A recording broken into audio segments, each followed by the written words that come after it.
much for being with us.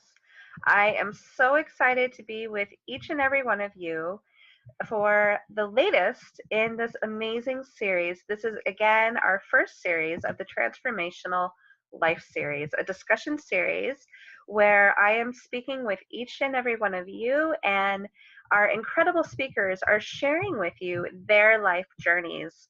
Their life journeys so far, and the things that have really shaped them, have helped them in their lives, in their world.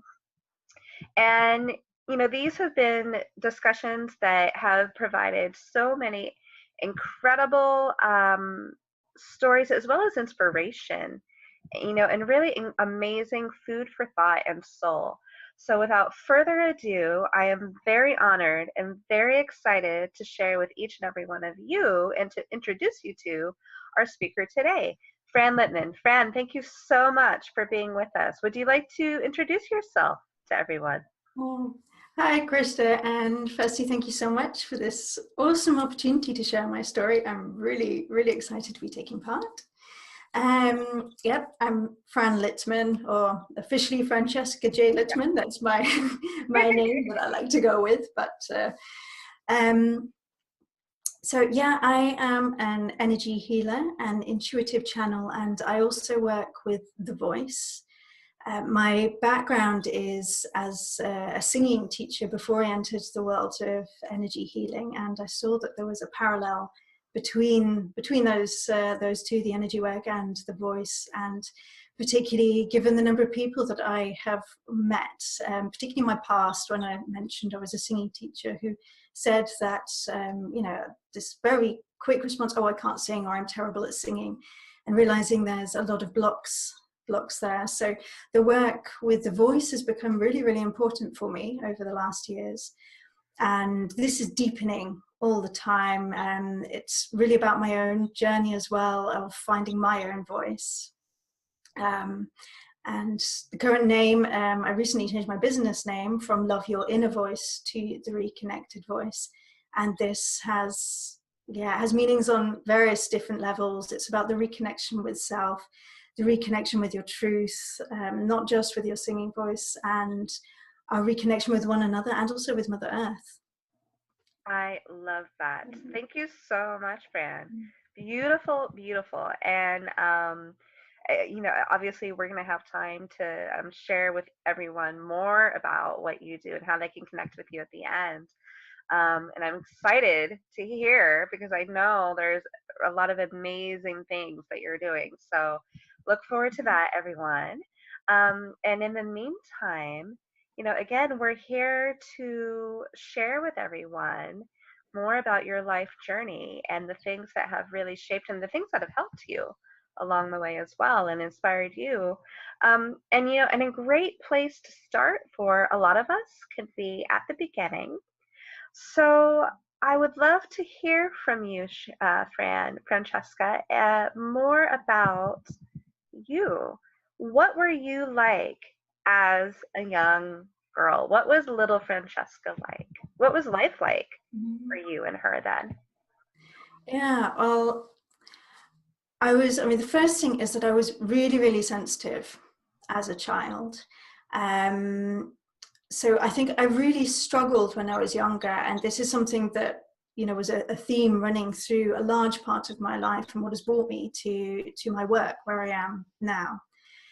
One of my earliest memories is when I was really, really tiny, and I was in my cot, or crib, I think you call it. Yeah. There's difference between American English and English. So I remember crying for my mum at night time. I think I was old enough to stand up, and I remember crying for her, and she was out. And then I have this memory, actually, that when she came back, I could actually see from sort of up in the corner of the room. I remember that memory. I'd forgotten about that for years, and then since I've been doing this work, that came back to me.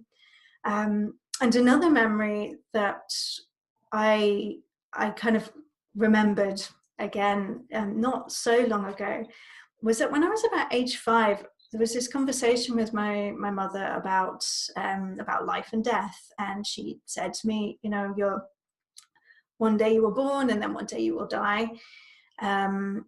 And there was just this voice in me. I was like, no, that's not how it is. Like, I've always been here.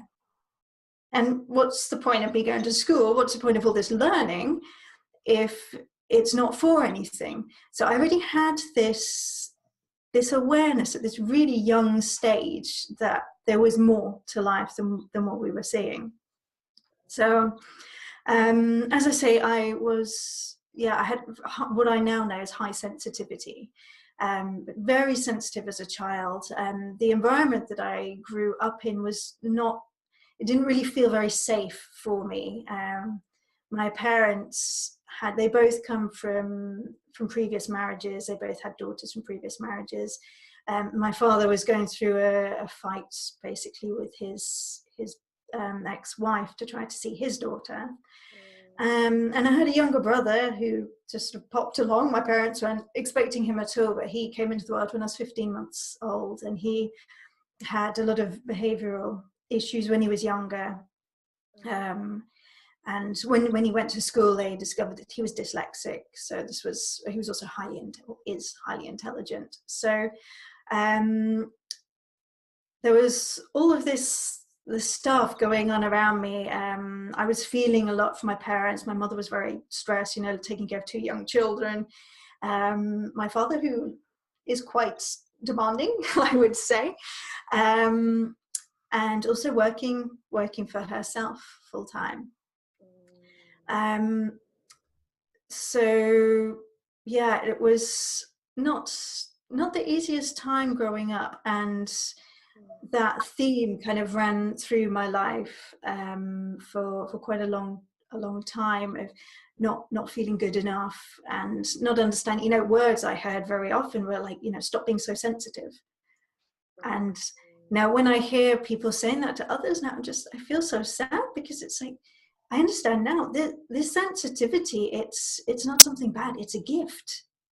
And all you need to do is have the right person there to say, hey, hang on, this is something beautiful, let's see how we can use this. And it totally transforms the perception that we have of this sensitivity.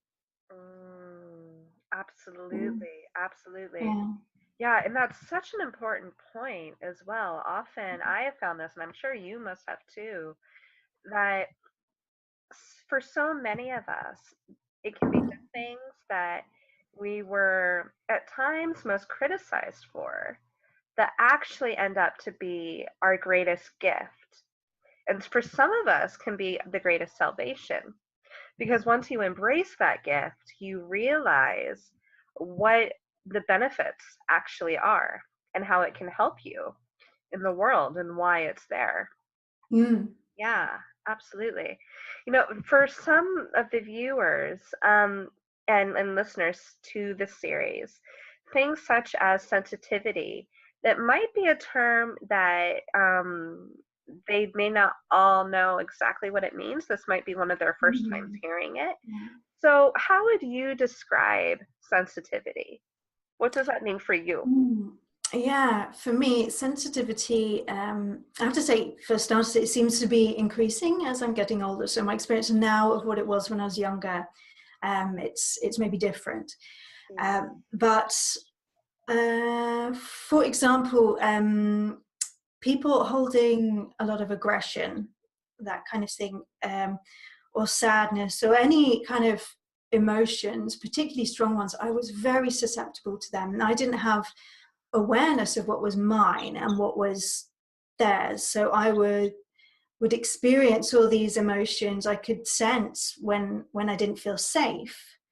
This was my inner guidance system saying that it wasn't really a safe situation. For me, people yelling at me, for example, or shouting at other people, that was, and still is in a way, the same as it's sort of an energetic version of somebody actually like physically hurting someone.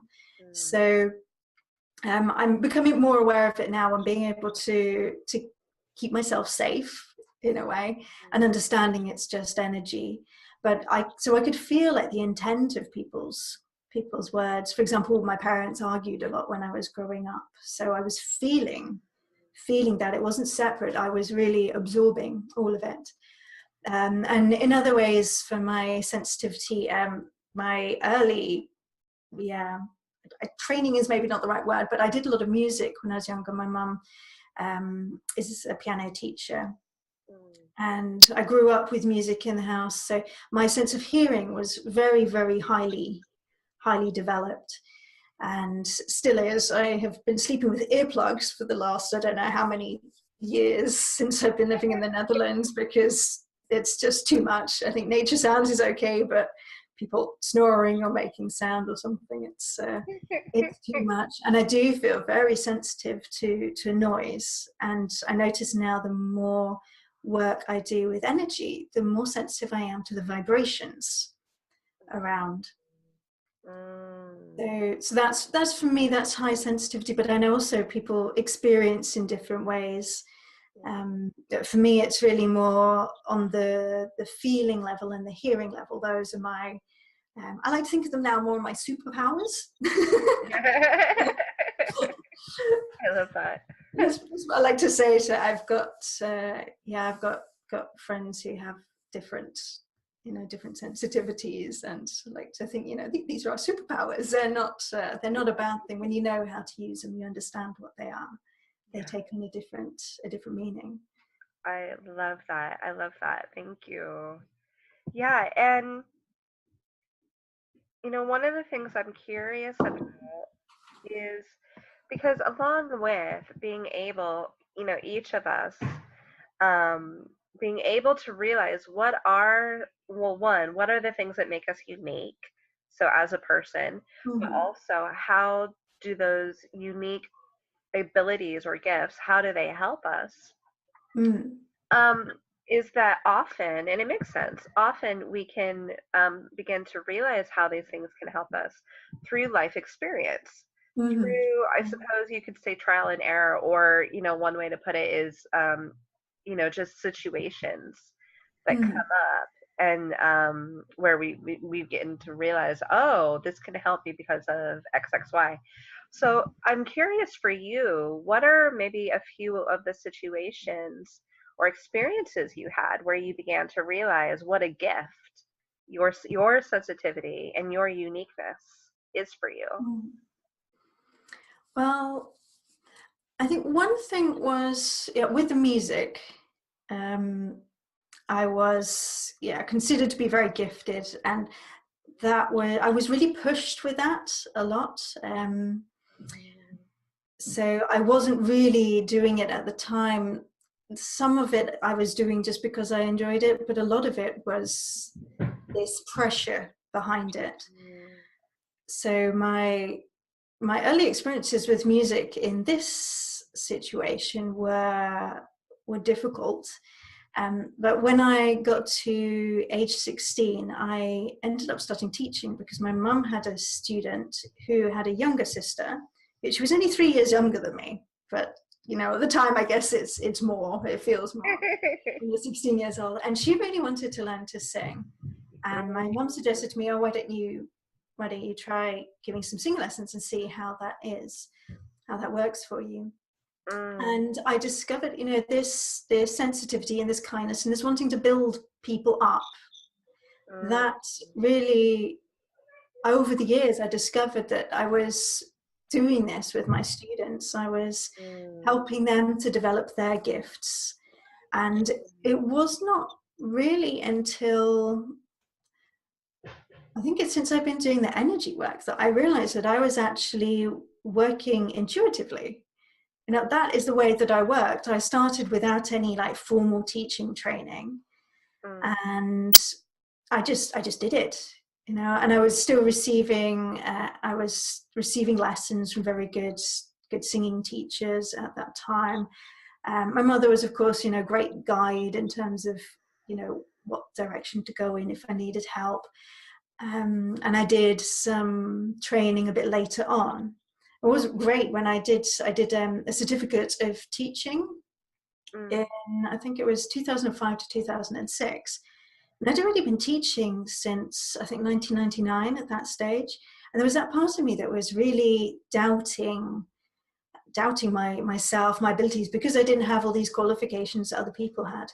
And it was doing that course and sharing with other people, some of these who'd been teachers like for years and years and years and had studied at, you know, music colleges and all these kind of things. And I realized that, you know, I really had something good going on, and that I had something to contribute that they could learn from, and not just the other way around. So that really built my confidence in that regard. I think like one of the biggest parts for me in my own story has been how sensitivity, I don't know whether it's specifically because of the sensitivity or other things, but I had a lot of problems when I was younger with depression.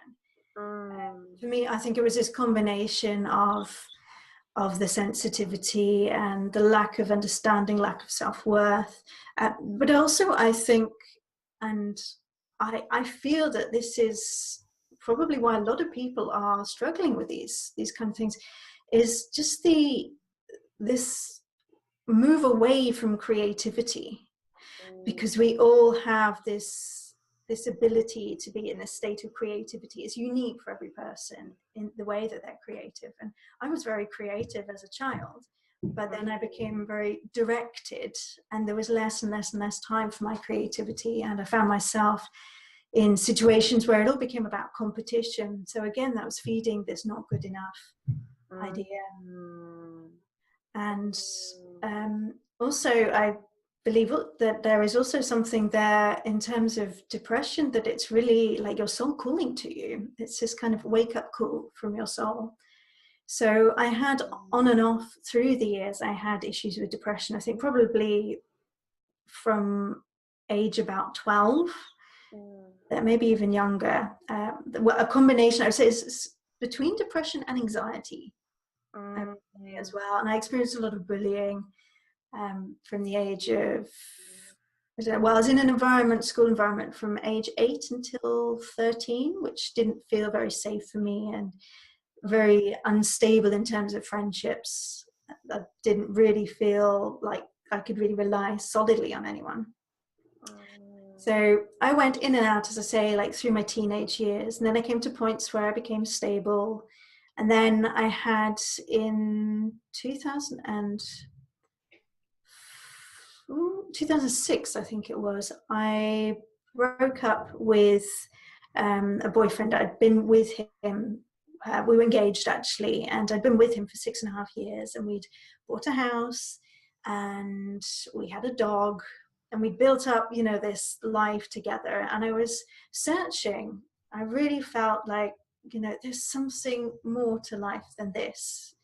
We bought this house just after I turned 21. So 21, it was like my life was set. And coming to this point, like the day I realized I was willing to leave the dog was the day that I left the relationship. And it was, coming out of that from what was relatively stable, and then going into this period, I had like a really great time, suddenly I was free. And then I went into this space where I felt really, depressed, and was also sometimes experiencing anxiety.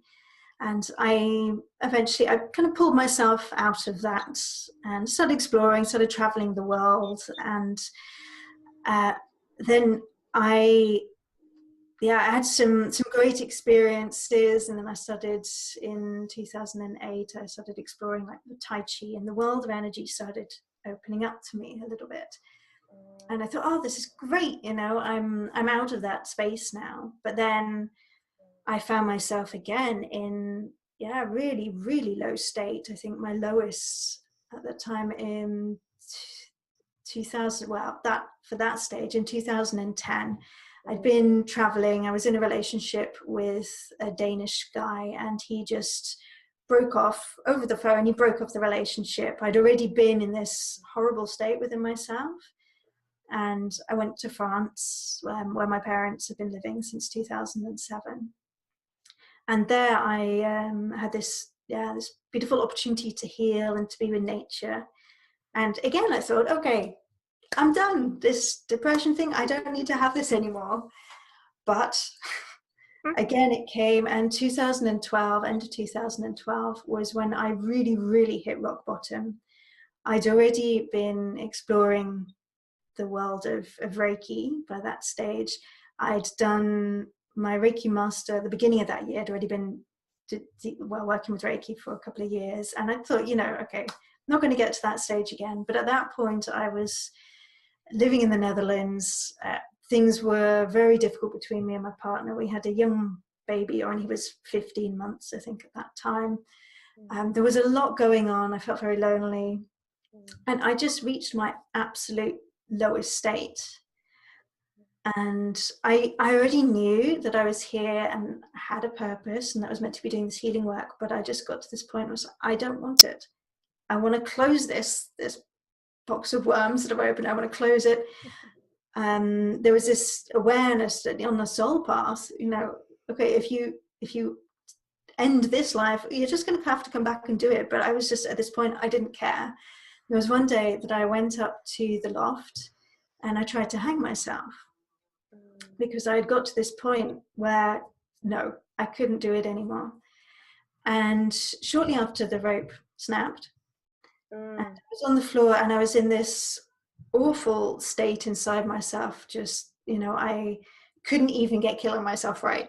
This kind of, I can look at it now. I know when you're in that situation, then it's horrible. I look at it now, it's just, every cliche thought that you can possibly have, then it was there. But there was all of this. I was just in this heap on the floor, but I also had this other voice come through in this space. It was like the darkest moment of my life, and I'd heard it before. There it was, loud and clear, and it said, "See, I already told you the universe isn't done with you yet." And I knew right then that was my turning point. I had absolutely no idea how the hell I was going to get out of that state on the floor a few days before Christmas in this country I didn't really want to live in, without really any friends, far away from my family. I had absolutely no idea, but I knew right then and there that this was the lowest point. And not only was I going to get out of this, but that I was going to use this experience to be the fuel to turn this most negative, dark experience of my life into the most beautiful, positive experience of my life. And having been there, that is my fuel, I think, for what I do now, because I know, okay, I've been there. I'm not going back there again. I have since had moments where I've sort of felt myself going down again, but I know now how to get out of it. And the beautiful thing for me there was that I did it without use of any kind of pharmaceutical drugs. I didn't have money to have some kind of counseling or anything. I had, like, a few times I spoke with friends or distant friends who maybe helped me out a little bit, but there was no kind of solid, continuous help there. But I got myself out of it. I just set myself, okay, every day I've got to meditate. And it was horrendous, sometimes 20 minutes with all of these thoughts going around in my head, but it was like, I'm going to do that. And I made myself sit and do it. I did yoga every day. I journaled, which I think journaling for me is one of those huge lifesavers. Yeah. And not just a lifesaver, it's just this most amazing thing that we can do for ourselves when we come, continually finding new insights about where we are in life and our experiences. I went to a dance class. My parents very kindly paid for me to go to, it's called biodanza. I did that for about a year, and it was just mainly with, like, sort of retired people. I was kind of hoping to go and make friends with some young people, but that's not how it worked. But it actually gave me the nurturing and the love that I needed at that stage. So I was expressing in that way. And I was creating as much as I could. I was creating workshops, and just whenever there was an opportunity to be in service, when I could exchange with someone or something, I just saw, okay, I've got to do that. There was that part of me, it's like, no, you're not good enough to be giving a Reiki treatment right now. But there was that other part, like, yes, you're still here, go be in service. And whenever I was in that role, because I believe in life, actually, all we're doing is playing roles in a way. And as soon as I went into that role, then it totally changed how I felt about myself and about what I had to bring to the world. So, and the other thing I did was I reached out to someone I hardly knew, and she gave me loads of support. And that was really great. And it has given me the encouragement that it's okay to reach out to people. And that's also what I'd like to encourage other people. You know, so many of us have these stories of, you know, so many people have been through periods of depression or anxiety or other really, really difficult situations. And we're walking around a lot of the time, you know, behind this mask.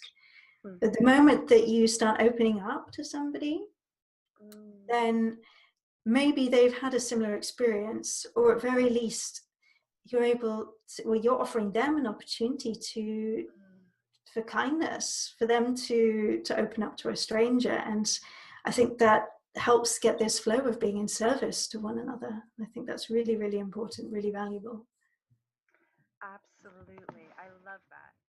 You know, and I'm going to back up a little bit because one of the things, or switch gears slightly, one of the things obviously that has been a really big feature for you in your life, also you've learned how you can move through it and how it doesn't need to stop you is, again, you know, things such as depression. And you began to touch on this, and so I'm interested just to explore it a little bit more, because it can often be these things that you know, we can go through an experience where when you look at it, when you maybe heal through it or move through it, you begin to realize how those things don't need to stop you, and actually how it can be a way for your body to begin to signal to you that there's something there for you to pay attention to, and it needs to get your attention in a really big way. You know, and sometimes for others it may be things like illnesses or things going wrong or arguments or accidents, whatever. But for things such as what you're describing, depression, for a lot of areas of the world, they're still very taboo subjects. Yeah, there can still be areas where people, you know, there can be stigma, or people can feel shame or feel ashamed, feel like it's something that needs to stay hidden. When you look at the statistics, and these are statistics that are born out of research that have been going on for, in some cases, like 20, 30 years around the world. So it's not like this is a flash in the pan. When you look at the statistical research around the world, it shows that 4 out of 5 people will have experienced an emotional health issue at some point in their life, or maybe it's 3 out of 5 people, but that's still a really big number. That's the majority. And, you know, and again, they can be subjects that can be looked down upon, and people can feel very afraid of speaking about in some cases. For you, I'm really interested to know, how were you able to find, I suppose, the strength, you could say, but what was sort of the turning point for you of going from this is something that's happening and maybe not knowing how to deal with it or how to talk about it, and where was the shift for you in terms of going from that space and place to where you are today? I mean, I'm sure it's not like it was one shift. It will have been a few to get you to where you are today. But maybe what were a few of the things that helped you to be able to, I don't know if you would say embrace it, but to feel more comfortable talking about it? Yeah. I think embracing is actually, you know, okay word. You know, I feel like it's so important that we talk about it, these things. But yeah, to go back to your question, and there was not one sort of specific points, but something for me, actually, I forgot to mention earlier, that really, really helped was just starting to give myself space to feel. Because I think personally, that this is, it's perhaps not the only reason why these things are happening, but I, from my feeling, this is one of the big things that is causing, you know, I live in a place where so many people are burnt out, just totally exhausted, because we're so busy up here. And we've sort of shut off from how we're feeling emotionally and having that physical connection with our bodies where we allow ourselves to feel. You know, the work that I do with the voice, it's about expressing. So something that I did a lot, and I still sort of make a point to do this. And I don't always find it easy at all. You know, I'd held in anger for years. I'd held in crying for years. But coming to this place where I could just sit and just be with whatever was there. You know, just sit and breathe and go through that process, allow myself to feel, and not always try to know what it was. Sometimes it was very clear, but sometimes it's not. Sometimes I just feel a certain way. I have no idea why, but okay, I go, when I have the right moment, I go and put myself in a safe space and I feel it. And most of the time, like, an answer will come up in that process as well. I realize I've let go now of the importance of having an answer, because, you know, that it doesn't always have to be in your head. We always want to understand stuff, but it's just not going to happen. You know, there is so much more going on than what we can understand in our heads. But you know, being in that space where it's safe to feel, to give yourself permission to feel, and know you're not going to break down, because you won't. You know, you could cry for days and days and days and days and days on end, but you're not going to die. There's going to be this point where it doesn't hurt quite so much. And then you're able to start looking at those little moments and see, oh, wow, you know, like last week, all I could see was darkness. But this week I had this, like, you know, 30 minutes where I actually felt like quite normal. You know, that's an extreme example, but I'm just saying that, you know, we come to this point where once a feeling has run through the system, then it's gone. And so I think we want to hold on to everything, but that's not the nature of life. It's about this continuous cycle. And when we can allow that cycle to really take place and we can embrace that cycle, then we can move on. So, and there was one other thing that I did a lot at that time, was that I had a lot of words in me that I just, like, my partner and I, we were broken up at that point. We actually, about a year later, we'd continued living together, but we were not together as such. So there were all these things that he just wouldn't give me space to say. All of this anger, and sometimes also, you know, it's not that I always wanted to project all of these words onto him, because I know words are energy. But there was also all these words inside of me that I had to get out. So what I would do is I would lie in bed by myself at night and I would just whisper those words out. I just into the darkness, I'd visualize them in front of me, and I would just say all those things that I needed to say. And the same to other people, all those things that hurt, I was able to say them. And just by saying them to, you know, you can say you said to nothing, but I feel like never say to nothing. It just, again, it helps to get that energy shifting. And another good one was just giving myself permission to scream into a pillow when that's how I felt. I think that's awesome. Yeah. I've done that over the years. That's a great tool. Yeah, just get it out. I mean, you know, it'd be great to, like, you know, actually be able to just stand somewhere and go, ah, but at the same time, it's socially acceptable, and you don't really have to answer to the neighbors. So, but you know, when you scream into your pillow, and it's just this thing about getting the energy shifting. And I'm learning more and more about this as time is going, and this is really about the work that I do with the voice. It's about moving it. And I think it was towards the end of last year, I had Josh, who's taking part in this series. We did an exchange, which was really great. And something that he said to me, because I was struggling to communicate in my relationship, which is something that it's been there since the beginning. Also, different languages and different upbringings, 10-year age gap. So many differences. But he said, something you can do if you're not able to express about the fact you're finding it difficult to express. So instead of holding all of these words inside of me, and like I say, this has been very recent that I've kind of come to this point, that instead of doing that, I start to say, I've got stuff I want to say, I don't know how to say it. And then the energy starts shifting, and it's made a huge difference in the way that that I communicate, and also for the general communication in my relationship with my partner, because we're able to go through and get the energy moving.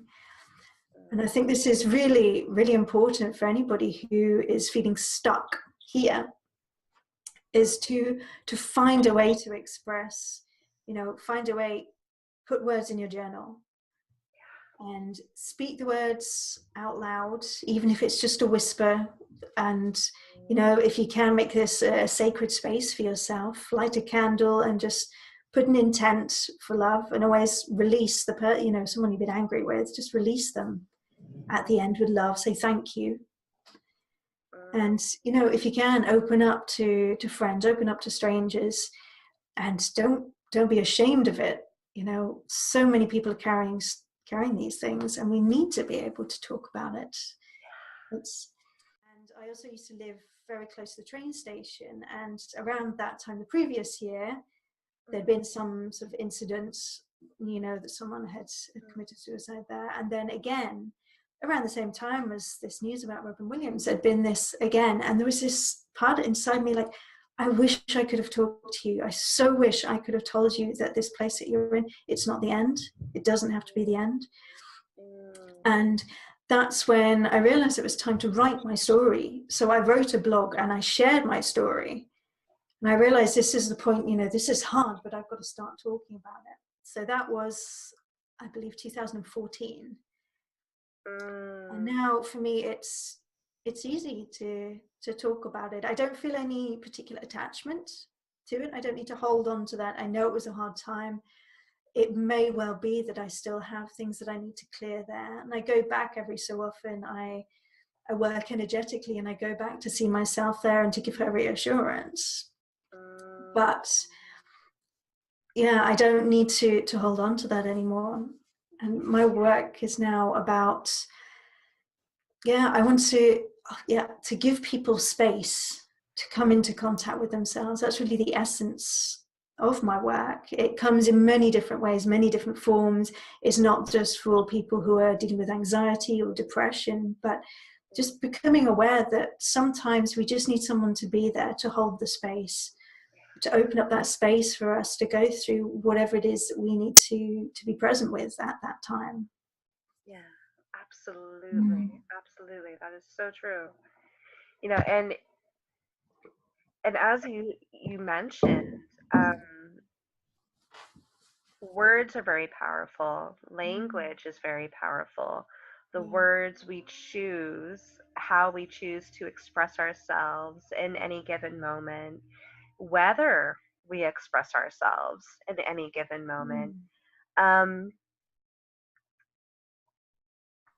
The work you do is very powerful. And, often I feel, and perhaps this is, partly the experiences I've had or the things I've noticed from others. So, we all have our own filter also. So my experience could be different from, maybe someone watching or listening, for instance. But part of what I've noticed anyway is that it can, how do I say this? It can feel difficult for people to express themselves. As you said as well, words, and our words hold energy, and part of how it ties together, and I'm sensing not that there may be people watching and listening where they may not quite understand how it's all connected. So, just briefly, and I would love to know your take on it as well, but briefly, from what I've gathered over the years, is that the words hold their own energy partly because how we choose to express ourselves, and what, let's say something happens and you have an opinion on it and you're not expressing that opinion. Mm. The words you would use to express your opinion are connected to an emotion, because Mm. a situation that happens, you will have felt a certain way while that situation was going on. And so when you express however you're feeling, again, as you said, whether, it's talking with a friend or writing down in a journal or speaking to the person directly, the more you can free yourself of whatever energy and emotional energy you may be carrying inside. Mm. And so at times it can be that first moment of just voicing, even just voicing, you know, I am feeling this. Even that can be so powerful and moving. And so I'm curious for you, one, if that's something that you have also run across, but two, because in your work it's very specific, helping people to Mm. use their voice Yeah. and Yeah. literally express and literally feel that emotional energy Mm. shifting. So you have a unique take on it. And so I'm curious for you, in terms of your life, how has using your voice um, helped you? Yeah. Um, well, firstly, I mean, just to go back a little bit, what you're saying about with the voice and expressing an energy, I do absolutely. I see everything as energy. So our whole human experience is energy, and in the work that I do, or I think anybody dealing with energy, you're just seeing when something is not expressed, Mm, when we're holding on to something, that creates this kind of stagnant mm, energy. And every time something happens, there's this stagnant energy. It's maybe an experience you had when you were 4 years old, when you didn't get your own way, and somebody responded to you in an aggressive way, and you weren't able to speak anymore. The very first thing we do, we hold it in here. mm, I think pretty much anyone can relate to that idea of, when you needed to cry and you held it in. mm, So this energy gets stuck and it gets lodged in the body. And then every time something happens that is a like memory, it's not the memory, but it's like, then it's this trigger. So it's like every time it's poking back in this pain place. mm, And yeah, for me, there was so much when I was younger, like growing up, I couldn't express myself in all these different situations. I couldn't express myself, but I was singing. So, singing was something I did naturally, and then I developed that. But it also got to a point where, for me, singing is such a personal thing. It's an expression of the soul. mm, We're not just dealing with, it's not just words. It's not always words that we use, but it's this energy. There's this connection to something much deeper in ourselves. And one of the reasons I moved away from singing teaching for a while, or just didn't tell anyone, was because one of the first things people would be like, oh, give us a song.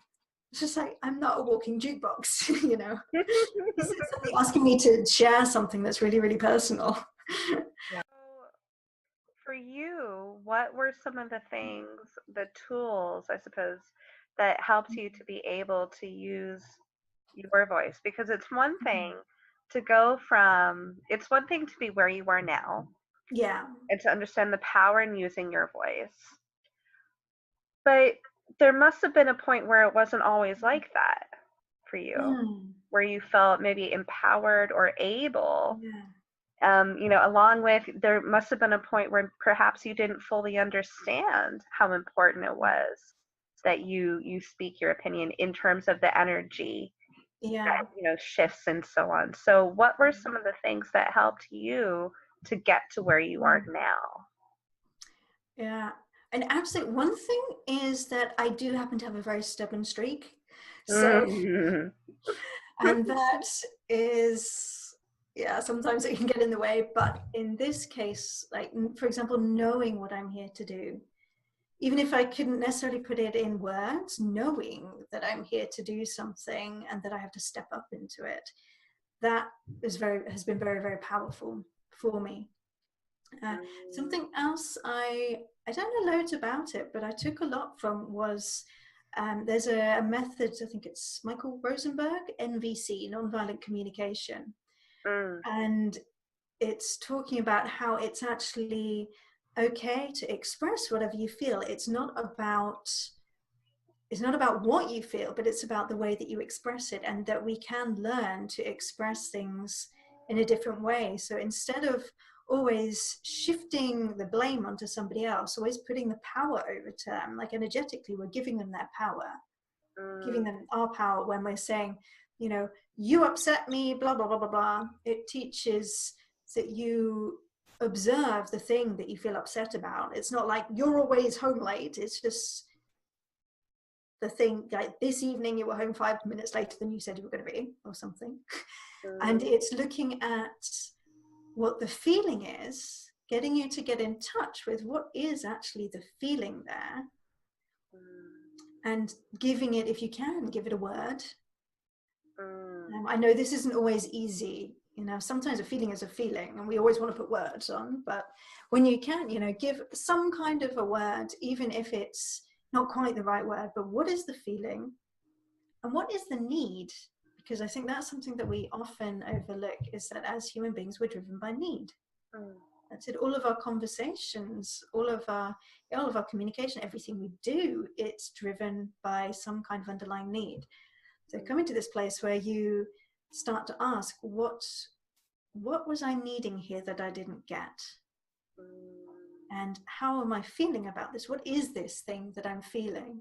And putting that forward to another person in that way, it also gives them an opportunity to empathize with you, to see. So that has been something that I've used on and off here and there, but also in my communication with myself, just becoming aware what's the need there, and what is the feeling, and then giving it some kind of a voice.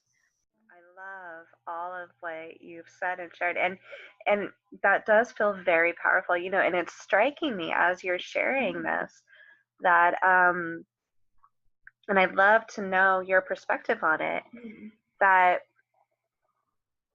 there seems to be a very direct correlation often between experiencing what could be, you know, called an emotional health issue, mental health issue, things such as depression, for instance, that it seems to be that there is a very direct correlation between experiencing those things and going through them and not feeling able to use your voice, not feeling heard.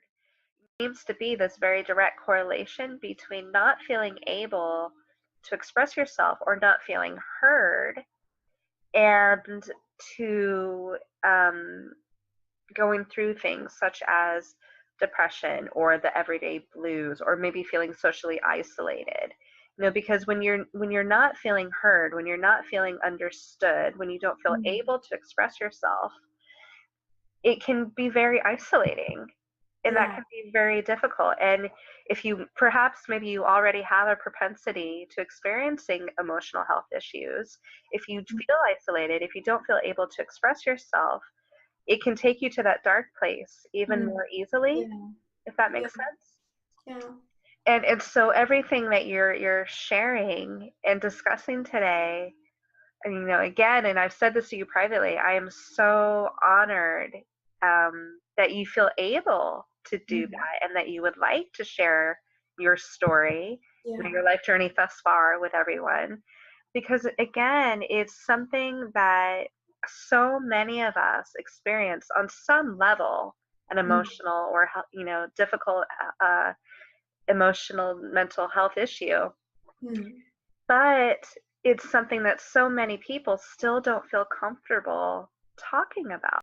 So I'm very honored, and it means a lot that you want to share this with everyone. And, you know, and So the question, I suppose, really is, with all of that in mind, how powerful it is to express yourself, how much it can help just to have that, something that can connect you with other people, to know that you're not alone, that you don't have to deal with these things by Yeah. yourself.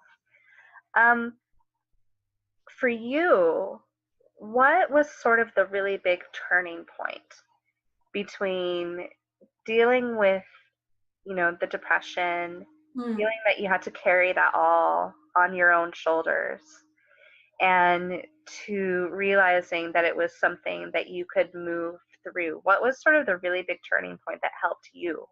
Mm. Yeah, good question. And it may not be one thing, it might be Yeah. a series of things. Yeah, I think it was just, well, largely the fact that I pulled myself out by myself. And Mm, I think the thing for everyone to remember as well, that everyone has their own way of dealing with this. And mm, it's okay, if for you that means that you need to have some kind of medication, or if it means that you need to go and have some kind of therapy, then there's nothing wrong with that. The thing is yeah. that what we don't always realize is that when we're asking someone for help, we're the one asking. Someone can put a hand out to you and offer you help, but unless you are willing to take that, nothing's going to happen. So the Mm, very fact that you are seeking that help means that you have taken that step to go and help mm, yourself. And so for me, just realizing that I did this by myself, that mm, every time I saw a hand being offered, I took it. mm, That was, I think, for me, very powerful. And just knowing that, as human beings, we're wired for survival, mm. actually. Mm, At our very, very basic essence is we want to survive. We want to be here. We don't want to die. yeah. So we're going to find the way that we can survive. Then it's coming to that point where you're not just in survival mode, but you start to look and see, okay, I'm surviving. I'm still here. How can I start thriving now? Mm, What can I do? And yeah, for me, like I said, there's not sort of one specific thing that has happened, but certainly in relation to, just like with my self connection. mm, Like I say, I've been involved with sort of energy healing and holistic health already since 2010 was when I did Reiki, and already I think towards the end of 2008 I did Tai Chi mm, for a short time. And one thing from that actually that I learned with Tai Chi, that I think it's going off track a little, but I think that it's really important to mention, is that one of the things that I took most from that was about this concept of letting go. mm, Because so often we want to hold on to stuff, like we want to hold on to our past, we want to hold on to our pain. yeah. But as long as you're carrying all this stuff, how are you going to carry anything else? Where's the space for anything else? So the Mm, moment that you make that decision to let something go, mm, you're also opening up this channel for something new to come into your life. yeah. So, and also for me, the awareness that there is duality in life. Mm, So for any crappy experience you're going through right now, there is somewhere the opposite of that, and this is everything in life. and yeah, and all of those are such powerful ways of being able to not only utilize your voice, but realize that you don't need to keep your voice just inside, just for you. Mm. You know, and I'm really curious on your take about this as well. Often, obviously men can have difficulties with this as well. It's not Mm. that it's gender specific, but there seems to be something really unique right now in our world about we as women finding our voices. And we see this in so many ways, such as, the Me Too movement, Time's Up, the women's march that happened all around the world, when a Yeah. certain person was elected in.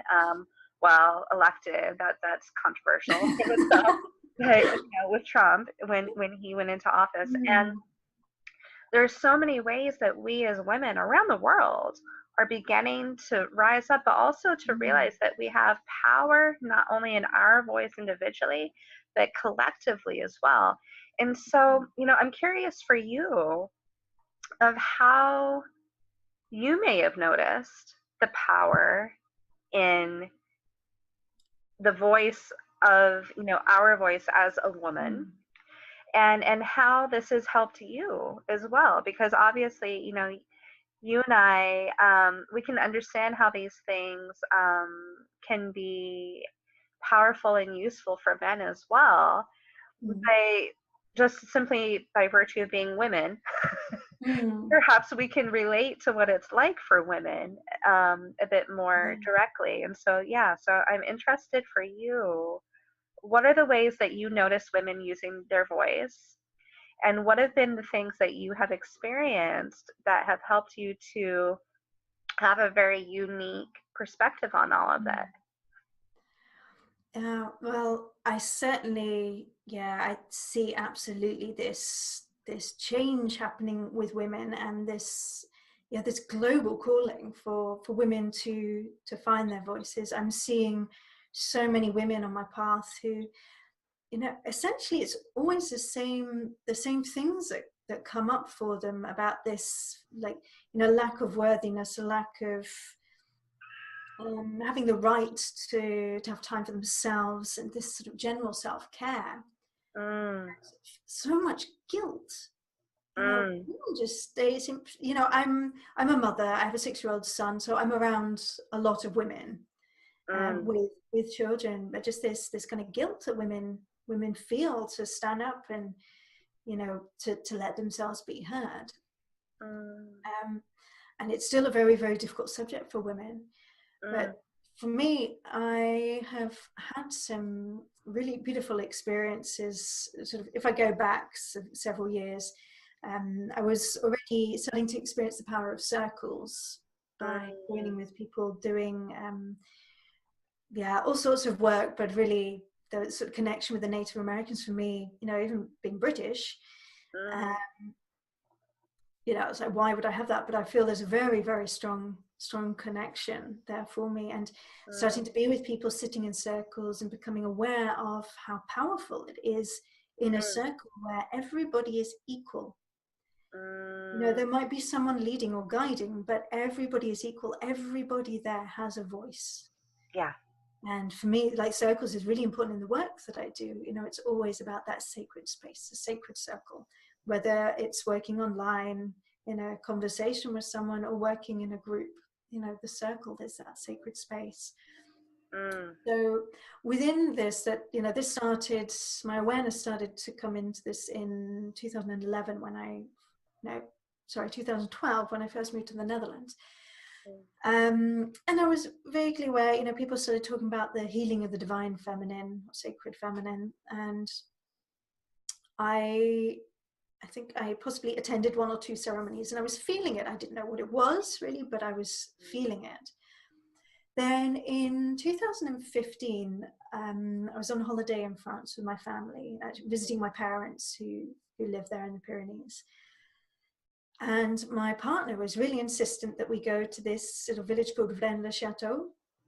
mm, And at that time, I was just like, okay, I don't have anything with it, but if you want to go, okay, let's go there. It's a few hours drive. My son was young, but okay, let's do it. So first thing we did when we got there, first, my son was not quite 4 and he's a boy, so go eat. mm. But very first thing, go get food, and then say, okay, so it's beautiful here, but what are we here for? And then we walked up the hill, and then we went to visit. There's this little chapel or church, I can't remember which they refer to it as, but of Mary Magdalena.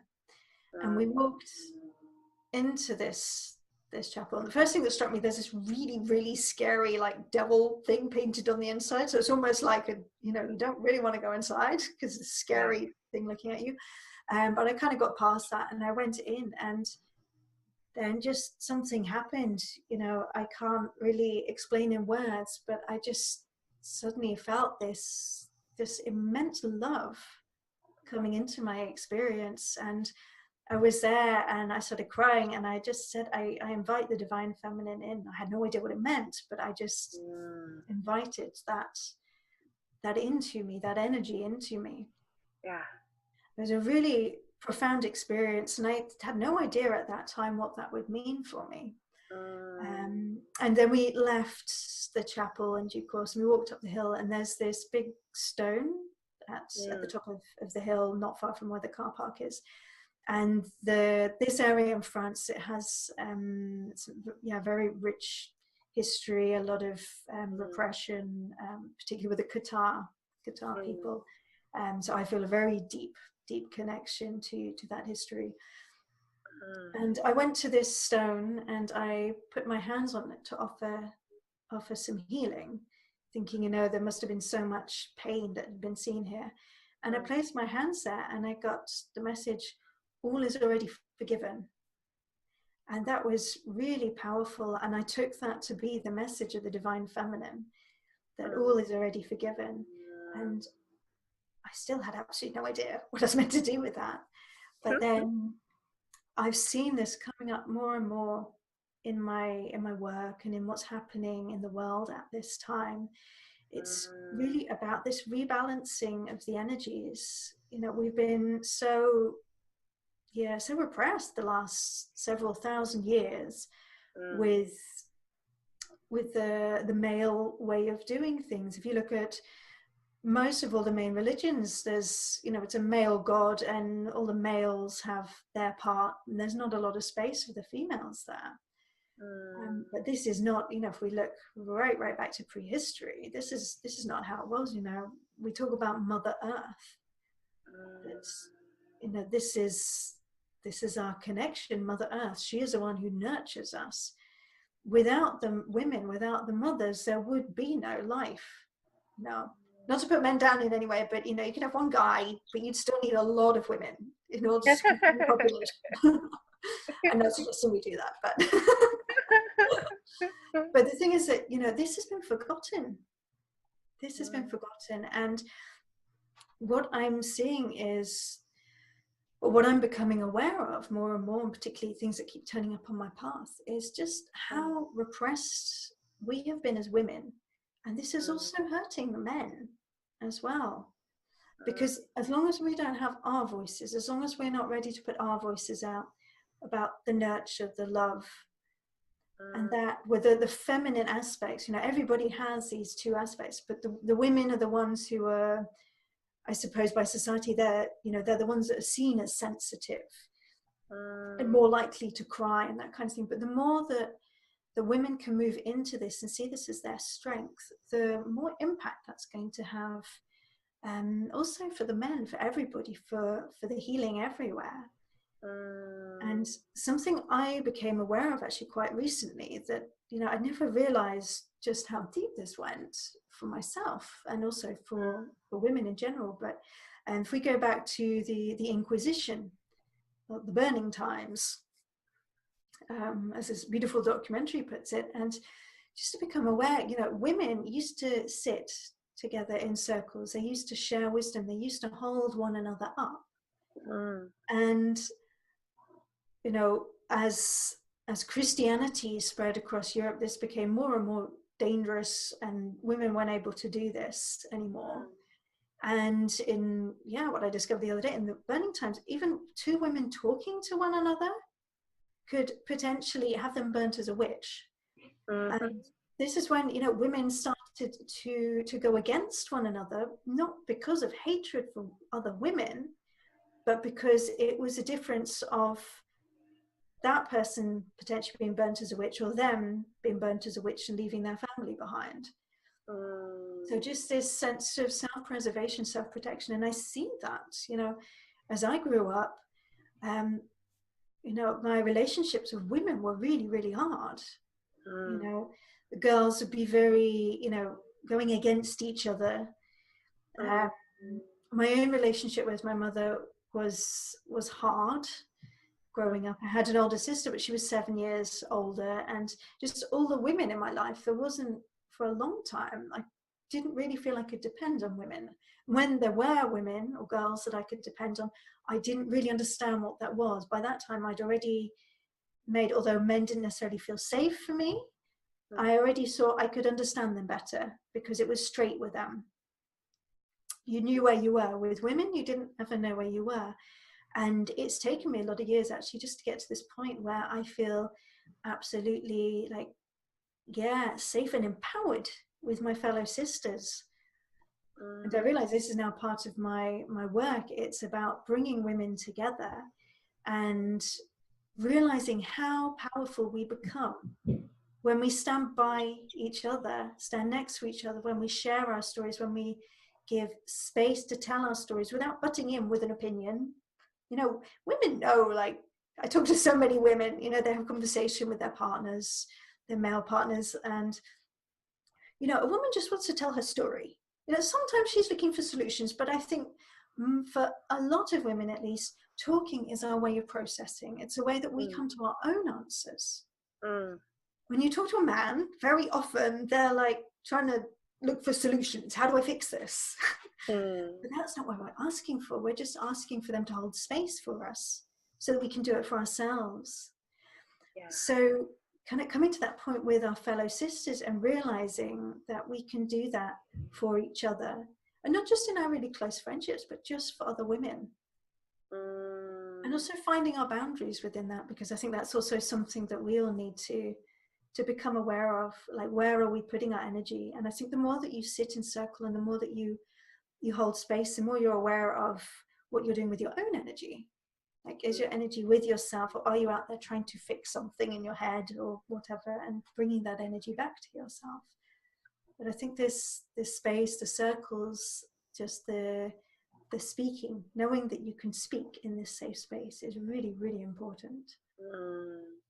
Absolutely. I agree with you 100%. And there is something really magical that happens when women come together. And I'm sure men experience this when they come together in men's groups or circles as well. But, you know, there's something very powerful as a woman that I've personally experienced, and I'm sure you have as well, when you come together with other women. And it does seem to be something that can be lost in modern society at times. And, you know, all of which ties into even more the beauty and again, why I feel so honored to be doing this series and to be speaking with each of you and be speaking with you today and speaking about and sharing with everyone who's watching and listening, you know, your life journey thus far, knowing that there's so, you know, it's happening now, it's still going on, and it will, and there's so much more to come. But it ties into why and how this feels so powerful to be doing with you and to be sharing with everyone, because, you know, again, there is a real power in your voice, in each of our voices. And there's a real empowerment in sharing with everyone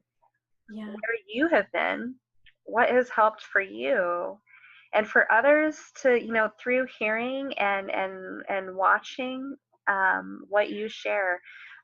You know, I'm sure there will be many people who will be having so many, you know, golden nuggets, I call it, but moments of, it's not just me. And oh my gosh, that reminds me of something I have gone through before. And oh, that's why I feel this way. You know, there's so much power that comes from just you in sharing your voice and your story. So thank you so much for all of this. This has been amazing. And, you know, as we wind up the conversation just for today, I would love for you to be able to share with others, because I'm sure there will be many people watching and listening who will be thinking to themselves, this is incredible. How can I learn more? How can I connect and find out more about the work that you, Francesca, that you do? So if you'd like, I'd love for you to share with everyone more about how they can connect with you. Yeah. Okay, there's a few ways. There's quite a lot happening for me at the moment. I'm going through this great period of shift, and a lot more happening to do with the work with women. But the first thing is that you can visit my website, which is www.thereconnectedvoice.com. And I also have a business page and a group page, the same name, The Reconnected Voice. So there I offer individual sessions, which really I have, I say that we can do energy healing or we can do work with the voice or whatever, but really I work intuitively. So people can specify what they want to do, but they can also just come to find out what needs to take place. And I think that's also really important. A lot of the time we just want to, we want to put a label on something or say, I'm going to do this or I'm going to do this. But sometimes we just need to be in that space where space is being held and we let the magic happen. So for me, that's really, really what it's about. I do offer also a 6-session course called The Reconnected Voice. It's about healing the wounds, healing the blocks that we've put on our own voices.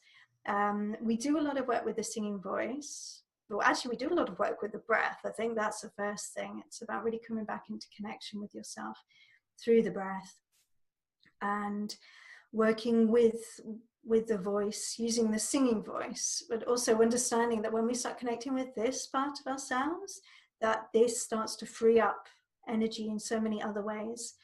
And I also show how you can use your voice just for your own healing. Because the voice, we have all this vibration, it's so powerful. And I think we don't realize that, just simple humming for ourselves, it's so powerful. In what we can do to change our energy and how we feel.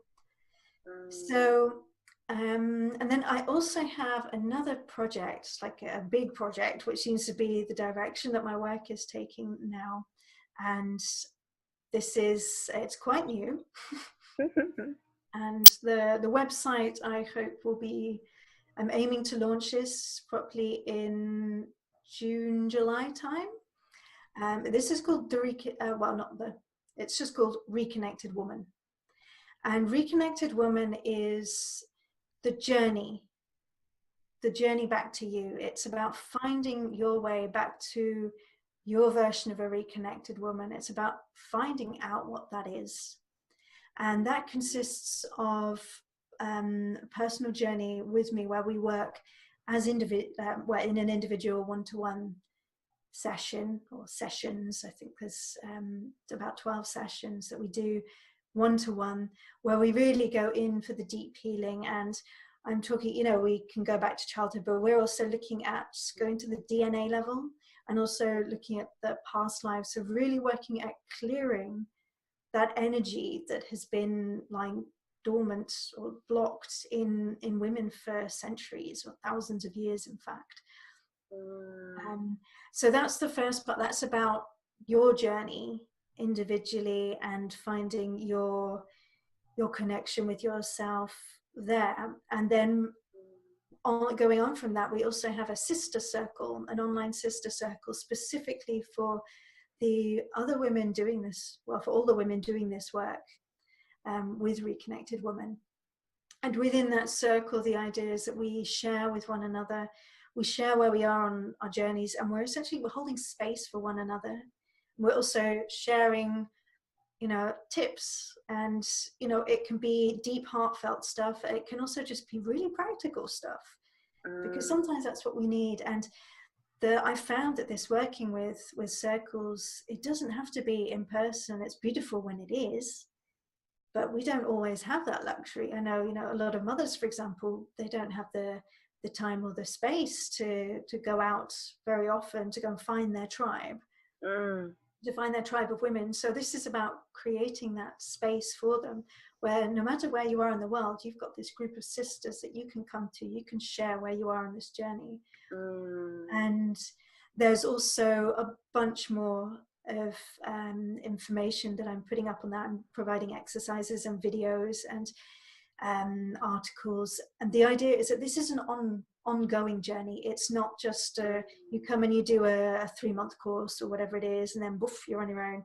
This is about your ongoing process and about creating this group of women who are working at themselves, but also with this intent for planetary healing, you know, with this deep connection to Mother Earth, because we're at a time when, you know, we know that we are on the brink of extinction as human beings, that we have to change something. And this starts by changing within ourselves. When we start changing those things within ourselves, we can come and meet with other people, and we start working energetically. We're working. The more work we're doing with ourselves, the more work we're doing in our circle, the more this is going to go out and have its effect, the vibration on the people around us. People around us will start to see things differently. And this is what we can do in these times. And the one more thing that I'm really excited about with Reconnected Woman is that I intend to be co-creating and co-hosting with other women who are doing this work, specifically about healing the divine feminine and bringing the divine feminine, the divine masculine back into balance with one another. So I'm really, really excited. I have an intention next year to be offering a divine feminine pilgrimage in the Pyrenees with another fabulous lady. So that's in the early stages of development, but this is the start, I feel, of something that's really big for me, and I hope is going to be really big for those who want to take part in that. Well, that is all incredible. Thank you so much, Francesca. Thank you. And what incredible ways for everyone to be able to connect with you as well. You know, I'm going to make sure, and I've been doing this for all the speakers, that along with the video and audio link to our conversation today, for all of the viewers and listeners, you will also, I'm going to make sure is on there, Francesca's website link, as well as mention of all the incredible ways that you can connect with her via, you'll see that on the website underneath Francesca's name. So thank you. Thank you so much. This has been amazing. And I can, you know, absolutely feel how powerful this is going to be for everyone as well. So thank you so much. Thank you. All the best. And just before we finish, I've got just a couple of offers, if I can suggest these for sure. listening, if that's okay. So I'd just like to offer the Reconnected Voice course. I'm offering a 25% discount for anybody who listens to this and would really like to come and take part in that. I'm offering a discount there. And I also have space for up to 2 more ladies in the run-up to the launch of Reconnected Women. I've got a space for a couple of ladies there. So if there's anyone out there who really feels called to come and do this work and who wants to take part in the bringing this to life, then I would like to put that invitation out there, and they can contact me directly through my website. Amazing. Amazing. Oh, I love it. Thank you so much. Thank you so much. And yeah, all of you watching and listening, if you feel guided, if you'd like to know more, reach out to Francesca. I'm going to have all her details on the website. If any of you have any questions at any point, you can always get in touch with either of us as well, you know, for me or for Francesca. And again, I'm going to make sure you have her contact details. So thank you. Thank you for all of this, Francesca. Thank you for you. This has been amazing. Thank you so much, Christa. It's been great to get to share my story. And yeah, and thank you so much again that you're creating this and bringing this to life for people. Oh, it's my honor. Thank you. Thank you. All the best. Such love. Bye for now, everyone. Bye.